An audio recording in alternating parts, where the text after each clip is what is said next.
Vamos ler a palavra do Senhor, então, está em João. João, capítulo 1. Nós vamos ler o versículo 1 e o versículo 14.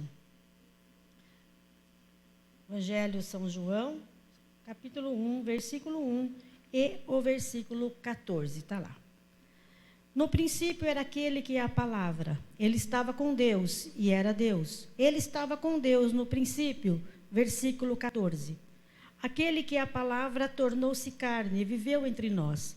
Vimos a sua glória, glória como do unigênito vindo do Pai, cheio de graça e de verdade. Ó Deus, em nome de Jesus, abençoa, Senhor, esta palavra, que nós possamos, Senhor, ouvir. Ó Pai, nós possamos, Senhor Jesus, encher o nosso coração, o nosso espírito, e que não saia da nossa mente esta palavra, mas que o Espírito Santo fale, Senhor, de acordo com aquilo que cada um está precisando. Em nome de Jesus, como já foi dito hoje, que nós não vamos sair da mesma forma que entramos. Em nome de Jesus, nos abençoa, para a glória e honra do Teu nome. Amém, Jesus. Amém. Eu estava ouvindo na minha casa, há uns 20 dias atrás. Para mim é clássico, para vocês não sei. Não é música clássica, eu gosto também, gosto muito.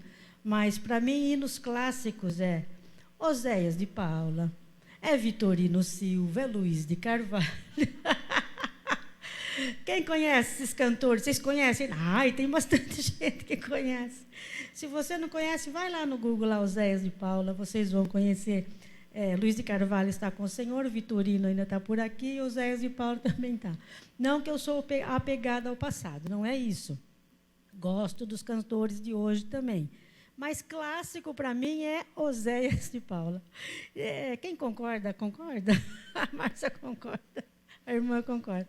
Então, eu gosto muito de ouvir. E eu ponho na minha casa.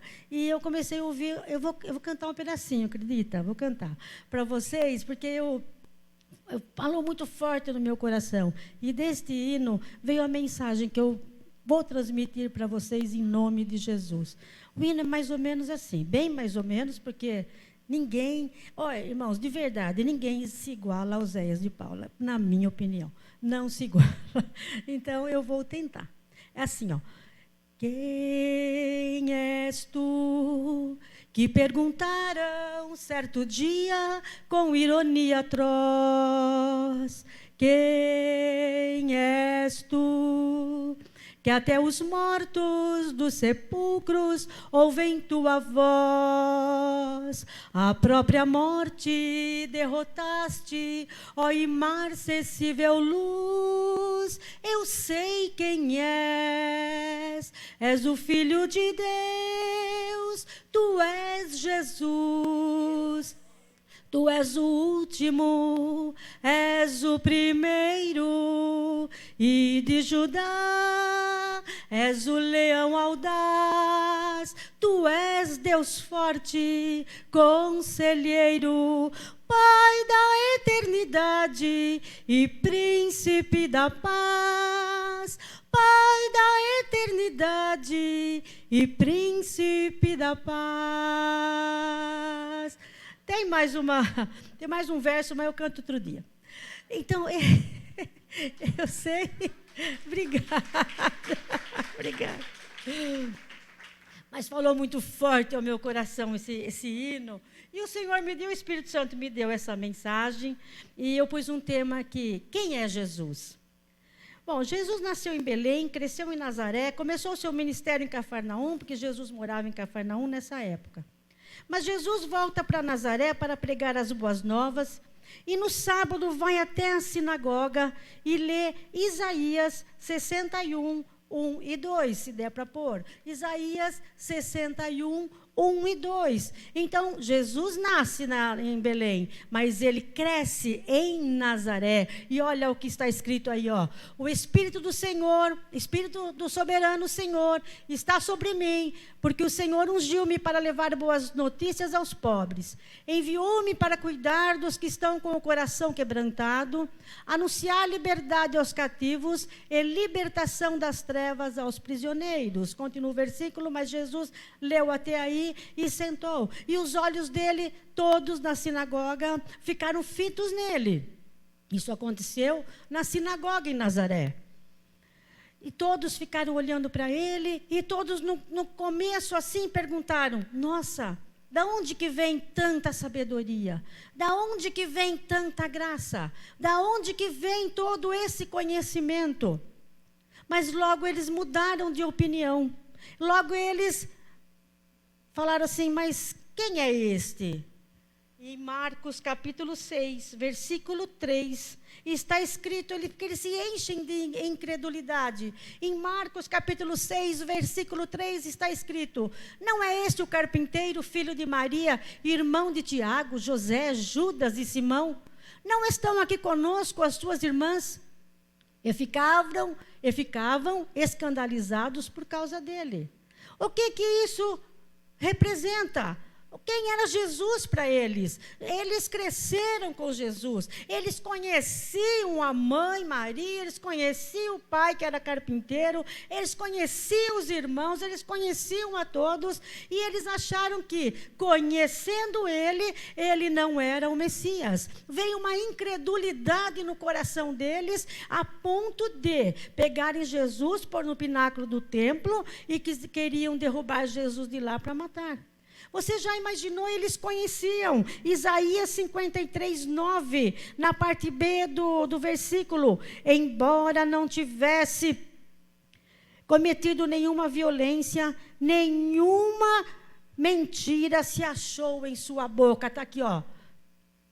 Vou ler inteiro. Foi-lhe dado um túmulo com os ímpios e com os ricos em sua morte, embora não tivesse cometido nenhuma violência, nem houvesse nenhuma mentira em sua boca. Eles conviveram com Jesus desta forma. Eles conviveram sabendo que Jesus não era igual, mas o que eles fizeram? Eles igualaram Jesus a eles. O que isso nos mostra? Que só o conhecimento não basta. Eles conheciam Isaías 53, que agora nós temos o número, naquela época não tinha. Eles conheciam Isaías, eles sabiam que o Messias ia vir. Eles cresceram com Jesus, sabendo que Jesus não cometeu pecado, mas a incredulidade tomou conta deles, a ponto de Jesus falar: o profeta realmente não tem honra na sua própria terra. E o que fez? Alguns milagres só. Veja, meus irmãos, conviver com Jesus, crescer com Jesus, conhecer Jesus e não receber nenhum milagre. Graças a Deus não é aqui o nosso caso. Nós conhecemos Jesus, nós entregamos a nossa vida a Jesus e nós recebemos o milagre de Deus. Mas Jesus continua. Não é por isso que Jesus parou. Não é por isso que queriam na cidade dele matá-lo. Não é por isso que Jesus parou. Jesus veio com um propósito. E ele estava andando. Um dia ele estava andando e era necessário, vocês conhecem São João capítulo 4, era necessário passar em Samaria. Alguém lembra da mulher samaritana? É muito pregado, muito conhecida. E Jesus senta lá no poço de Jacó, logo chega aquela mulher de Samaria. Logo chega a mulher samaritana e Jesus pede água para ela. Vocês conhecem a história, eu vou resumir. Jesus pede água para ela, ela fica confusa. Por quê? Judeus não conversavam com samaritanos há muitos anos, há décadas atrás. Eles não conversavam por causa de uma briga da construção do templo lá de Neemias. Começou lá atrás. E eles não conversavam, judeus com samaritanos. E ela ficou confusa, porque ela falou: mas você é judeu e está pedindo água para mim? E Jesus falou para ela: se você me conhecesse, você me pediria, e eu daria água viva para vocês, e você não teria mais sede. E continuou a conversa, e Jesus fala para ela: vai lá na sua casa e busca seu marido. Parece que ficou meio difícil para a mulher. Ela falou, eu não tenho marido. E Jesus fala para ela, você falou a verdade. Como é bom a gente falar a verdade diante de Deus. Como é bom, quando o anjo pergunta para Jacó como é seu nome, ele não falou nada, ele falou Jacó mesmo, que é enganador. Ele tem a verdade. Na oração tem que ser verdadeiro, no louvor tem que ser verdadeiro, temos que contar a verdade. E ela contou a verdade. Ela falou, eu não tenho marido. E Jesus falou, você falou a verdade, porque você já tiveste 5 maridos. E o que você tem agora não é seu. Como que ela viu Jesus? Ela viu Jesus como profeta. Primeira coisa que ela viu em Jesus. Eu vejo que o Senhor é um profeta. Ela não tentou explicar a situação dela. Ela não tentou falar assim, olha Jesus, aquele marido lá não é meu, era da minha vizinha, mas eu peguei para mim. Olha Jesus, sabe, eu não tenho muita sorte no amor, acredita? Então, eu já tive aí muitos maridos. Não. Ela não quis contar a vida dela para Jesus, porque ela já sabia que Jesus era o profeta. Jesus conhece a nossa vida. Jesus conhece a nossa vida desde antes do nascimento. Está escrito no Salmo 139, que todos os nossos dias já estão escritos. Então, Jesus conhece, não adianta a gente pôr um véu e enganar. Então, a mulher falou, realmente o Senhor é um profeta. O Senhor viu que aquela mulher tinha o coração aberto. Aquela mulher tinha o coração rasgado porque ela precisava de restauração. Ela precisava que a vida dela fosse restaurada. Ela precisava que a vida dela tomasse um outro rumo. Ela não podia continuar daquela forma. E ela encontrou Jesus e ela falou assim, eu vou aproveitar a oportunidade, porque eis aqui na frente um profeta. Primeira coisa que ela declarou, o Senhor é um profeta.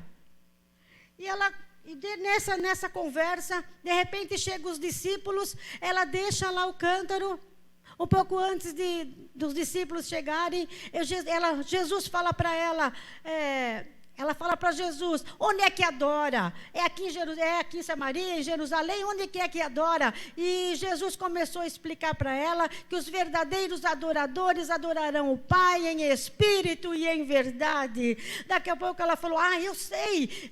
Ela sabia, e nós sabemos, o Messias há de vir. Ela sabia, ela falou para Jesus, eu sei que o Messias há de vir, e quando ele vier, ele vai nos ensinar todas as coisas. Sabe o que aconteceu naquele momento? Jesus se revelou à mulher samaritana. Oh, meus queridos, eu marquei o versículo aqui, vou ver se eu acho aqui.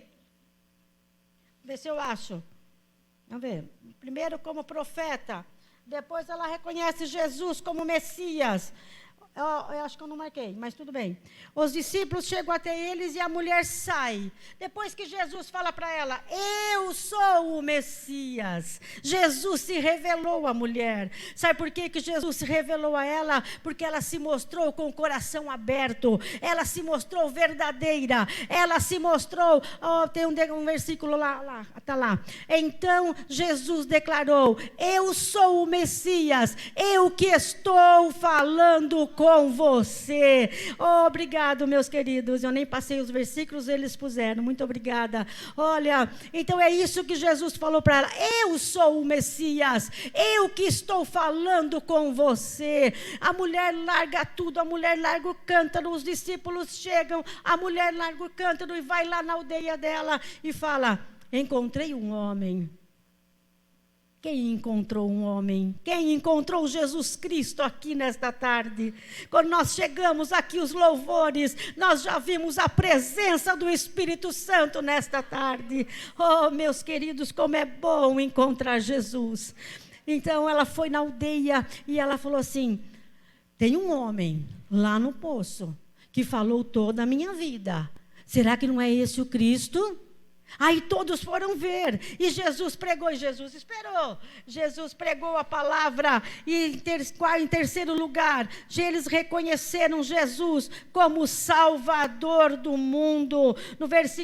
No capítulo 4, versículo 42 de São João, São João, capítulo 4, versículo 42. E disseram à mulher: agora cremos não somente por causa do que você disse, pois nós mesmos o ouvimos e sabemos que este é realmente o Salvador do mundo. Então, numa conversa só, ela reconheceu como profeta, o adorou como Messias, e as pessoas reconheceram como Salvador do mundo. Lá em Nazaré, eles não quiseram, eles não aceitaram, não, cresceu conosco, não, a mãe dele está aqui, o pai dele está aqui, os irmãos estão aqui, não, esse não é o Messias. Mas a mulher, numa conversa só, não houve acompanhamento, não conviveram, não cresceram juntos, não, mas a mulher já reconheceu profeta, Messias e Salvador do mundo.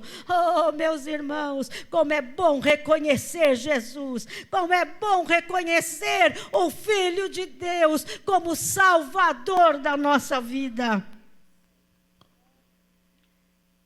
Um dia, Jesus estava conversando, eu não sei se eu falei o tema, mas o tema é quem é Jesus, para vocês se localizarem.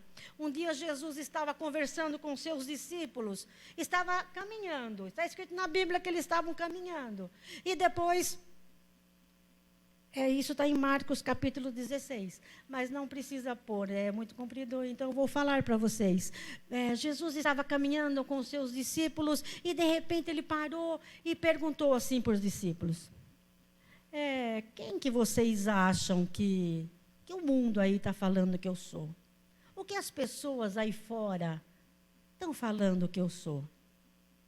Aí eles falaram assim: olha, estão falando que o Senhor é um profeta, estão falando que o Senhor, olha onde que eles foram, estão falando que o Senhor é Jeremias, estão falando que o Senhor é Elias. Mas eles mesmos, eles não sabiam quem era Jesus de verdade. Eles estavam caminhando com Jesus, mas os olhos deles ainda não estavam completamente abertos, os olhos espirituais ainda não estavam abertos, ainda eles não foram cheios do Espírito Santo, os olhos deles ainda não estavam abertos. E Jesus perguntou para eles: e vocês? O que vocês pensam? O que vocês acham que eu sou? Em Mateus capítulo 16, versículo 16, Pedro diz: tu és o Cristo, o Filho do Deus vivo. Olha lá. Então Pedro respondeu: tu és o Cristo, o Filho do Deus vivo. E Jesus ficou tão feliz e falou: feliz você, Simão Bar-Jonas, quer dizer, feliz você, filho de Jonas, porque não foi, olha aqui que está escrito, respondeu-lhe Jesus: feliz é você, Simão, filho de Jonas, porque isto não lhe foi revelado por carne ou sangue, mas por meu Pai que estás nos céus. Oh, glória a Deus! Oh, mesmo Deus que enviou Jesus Cristo, que depois enviou o Espírito Santo para nós, Ele nos revelou Jesus Cristo, Ele nos falou do pecado, da justiça e do juízo. Foi Ele que falou para nós: vocês estão errados, vocês precisam de salvação. Eu não sei como cada um aqui veio a Jesus Cristo, eu não sei como cada um entregou a vida para Jesus. Uns vieram porque desde criança já estavam, mas quando é criança que vem para a igreja tem que aceitar Jesus. Com 15 anos eu aceitei Jesus Cristo, eu estava na igreja desde os 6 anos, mas com 15 anos eu decidi: é este caminho que eu vou seguir. Com 15 anos eu entreguei a minha vida para Jesus. É por isso que nossos cultos infantis, a gente faz o apelo, toda vez que eu dou aula para juniores, eu dou aula e falo para eles: quem quer aceitar Jesus Cristo? Mas às vezes todos já aceitaram, às vezes tem um lá que não aceitou, a gente faz a oração, porque todos precisam aceitar Jesus Cristo como o único e suficiente Salvador. Foi isso que nós fizemos, aceitamos Jesus Cristo. Eu estava vendo, há uns anos atrás, eu estava vendo uma reportagem de um ator, e ele muito conhecido, eu não me lembro o nome dele, e também não vou falar porque eu não lembro, acho que eu não lembro mesmo. ele deu testemunho da vida dele. E ele falou: eu não vim para Jesus porque eu precisava de coisas. Eu tenho uma vida financeira muito boa. Eu não vim para Jesus porque eu estava doente. Eu não vim para Jesus porque a minha família estava sem relacionamento. Não, eu vim para Jesus porque eu vi que só Jesus podia me perdoar. Eu vim para Jesus porque só Jesus podia me levar a Deus. E foi isso que eu ouvi na televisão, ele dando o testemunho dele. Não importa de como você veio para Jesus, o importante é que você está aqui louvando e bendizendo o nome do Senhor. O importante é você estar aí ouvindo a palavra do Senhor através desse aparelho que você está ouvindo. O importante é termos aceito Jesus Cristo como o único Salvador. Mas eles perguntavam: quem é esse Herodes Antipas que mandou matar João Batista? Falou assim: meu Deus, quem é este homem? Eu mandei matar João Batista, quem é este? E ele procurava ver Jesus. Se vocês vão ler lá em São João capítulo 14, Tomé não sabia o caminho, Felipe queria que Jesus mostrasse o Pai, estava todo mundo confuso. Ah, meus irmãos, meus queridos, mas lá em Hebreus, quem escreveu Hebreus eu não sei. Eu vou chegar no céu e vou perguntar quem é que escreveu Hebreus. Em Hebreus capítulo 1, versículo 3. Olha que lindo. Oh, meus queridos, acho que quando Tomé falou: eu não sei o caminho, e Jesus falou: eu sou o caminho, a verdade e a vida. Quando Felipe falou: mas Senhor, mostra-nos o Pai que nos basta, é porque eles não estavam crendo em Jesus Cristo. Ele queria ver o Pai para crer em Jesus Cristo.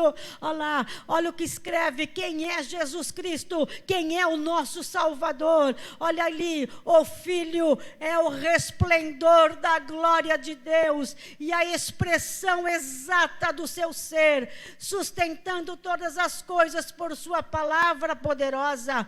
Depois de ter realizado a purificação dos pecados, ele se assentou à direita da majestade nas alturas. Este é o nosso Deus, é a expressão exata do Deus vivo. É esse que nós aceitamos. Nós não estamos em confusão, nós não estamos em incredulidade, nós não estamos só na base do conhecimento. O que nós estamos? Na fé de Hebreus capítulo 11, versículo 1. Ora, a fé é o firme fundamento das coisas que se esperam e a prova das coisas que não vemos. Este é Jesus Cristo, este é o nosso Deus que nos salva. Oh, meus queridos, e para eu terminar, em São João capítulo 14, Jesus diz assim, São João capítulo 14, versículo 12, ele fala assim: digo a verdade. O que vos pedires em meu nome, eu farei. Esse é o nosso Jesus, a expressão exata de Deus. E olha aqui: digo-lhes a verdade, aquele que crê em mim fará também as obras que tenho realizado, fará coisas ainda maiores do que esta, porque eu estou indo para o Pai. Pode pôr o versículo 13, fazendo favor. E eu farei o que vocês pedirem em meu nome, para que o Pai seja glorificado no Filho. Tudo que nós pedimos, o Senhor falou assim: digo a verdade. Vocês pedem o que vocês querem. Vocês pedem aquilo que vocês estão precisando. O que você está precisando hoje de Jesus? Você conhece Jesus? Você sabe quem Ele é? E se você quiser conhecer mais de Jesus Cristo, leia a palavra de Deus. Quanto mais a gente lê, mais a gente aprende de Jesus Cristo. Começa lá em Mateus. Mateus andou com Jesus. Mateus foi o discípulo de Jesus. Começa lá em Mateus. Leia a palavra do Senhor. Conheça Jesus, chegue mais perto do Senhor Jesus. Quanto mais a gente chega perto, mais a gente diminui. O apóstolo Paulo, ele estava tão perto de Jesus Cristo, e Jesus Cristo tão próximo dele, que ele falou assim: não vivo eu, mas Cristo vive em mim. Oh, meus queridos, então nesta tarde, aproveite o mover do Espírito Santo, aproveite a graça bendita de Jesus Cristo, através do Espírito Santo que está aqui no nosso meio, através do Espírito Santo que está onde você está, ouvindo esta mensagem. Aproveite, peça aquilo que você precisa, peça aquilo que a sua casa está precisando. Não deixe passar esta oportunidade. Um dia o pastor Toninho estava pregando e falou assim: a sua família, ela não foi feita para perdição. Se você está aqui, é porque a sua família vai ser salva. Crê no Senhor Jesus Cristo e será salvo tu e a tua casa. Peça pela sua família. Não desista, não. Mas eu tenho orado muitos anos. Mas eu tenho pedido muitos anos. Não conte os anos passados, conte os dias pela frente, porque a sua família vai estar aqui com você, em nome do Senhor Jesus. Não sou eu que estou falando, mas é a palavra de Deus que fala para nós, que nós e a nossa família seremos salvos. Peça então, nunca esqueça, ore mesmo, ore ao Senhor. Oh, meus queridos, não perca o milagre como os nazarenos perderam por causa da incredulidade. Faça como a mulher de Samaria, ela reconheceu Jesus, profeta, Messias e Salvador do mundo. Faça isso também, reconheça Jesus como Filho de Deus, como Pedro reconheceu. O Espírito Santo falou para ele: o Senhor é o Cristo, o Filho do Deus vivo. É esse Jesus que mora no nosso coração. É esse Jesus que, quando a gente levanta a mão para orar para nossa casa, é Ele que resolve as situações da nossa casa. Não é nós que resolvemos. Oh, meus irmãos, eu estava orando ontem e eu fui tocada pelo Espírito Santo, porque está escrito na Bíblia que nós não sabemos orar como convém, mas o Espírito Santo, ele geme com gemidos inexprimíveis a nosso favor. Oh, meus queridos, naquele momento eu me humilhei na presença do Senhor, porque eu falei assim: nem a oração nossa sobe. Sabe como que a nossa oração sobe? O Espírito Santo, ele converte a nossa oração de acordo com a vontade de Deus e leva até Jesus, que é o nosso intercessor, porque está escrito na Bíblia: há um só intercessor entre Deus e os homens, que é Jesus Cristo, e ele arruma a nossa oração, ele geme com gemidos inexprimíveis. E nós que somos falhos, e nós que somos fracos, mas a nossa oração chega ao trono da graça, e a nossa resposta vem lá do trono. Mas ontem eu falei: meu Deus, quem somos nós para estar na presença do Senhor? Se não fosse Jesus Cristo, se não fosse o sacrifício da cruz, onde nós estaríamos? Mas graças a Deus que nos dá vitória por nosso Senhor e Salvador Jesus Cristo. Oh, aleluia! A nossa oração chega e a nossa resposta desce. Louvado seja o nome do Senhor. Eu quero orar com você. Meu horário já foi, eu quero orar com você.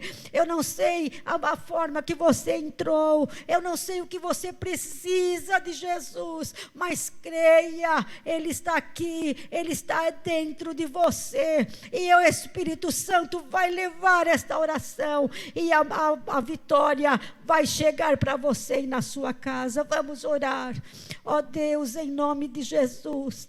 Oh Pai, nós sabemos que é o Espírito Santo que leva as nossas orações. Em Apocalipse está escrito que o anjo leva as nossas orações junto com as nossas lágrimas. Estamos aqui, Senhor, nesta tarde. Cada um está pedindo, Senhor, por salvação, por libertação, por cura física, por cura, Senhor, da mente, por cura do espírito. Cura-nos, Senhor, fortalece a tua igreja, fortalece a nossa família. Oh, meu Pai Todo-Poderoso, Vem nos abençoar, Senhor. Nós reconhecemos a Ti como nosso único e suficiente Salvador e Senhor. Oh Pai, vem, Senhor, oh Jesus querido, e responde às nossas orações nesta tarde. Nós te louvamos, nós te rendemos graça, porque a Tua presença se manifestou aqui, Senhor. Muito obrigada por isso. Nós te louvamos e nós te agradecemos, em nome de Jesus. Amém, amém. Deus abençoe a todos. Pensando na comunidade e para facilitar a vida de cada um, nossa igreja possui 3 formas para devolvermos os dízimos e as ofertas. Você pode comparecer em um dos cultos em nossa igreja ou entregar para nossos pastores de plantão. Lembrando que o templo fica aberto das 8 da manhã às 18 horas. Você pode fazer uma transferência bancária, sendo TED ou DOC, do banco de sua preferência, ou um depósito direto no caixa, lembrando dos nossos dados para depósito ou transferência. Agora, você pode usar o Pix, um jeito prático e rápido de fazer pagamentos. Para fazer, é muito fácil. É só acessar o aplicativo do seu banco e escolher Pix. Clique em transferir e coloque a chave do destinatário. Na nossa igreja, a chave é o número do CNPJ. Digite o valor, confira os dados da conta e clique em transferir. Pronto, transferência realizada com sucesso. Para entregar o seu dízimo ou a sua oferta, faz um Pix.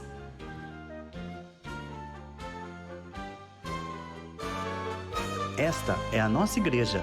Não importa onde estivermos, estaremos sempre conectados.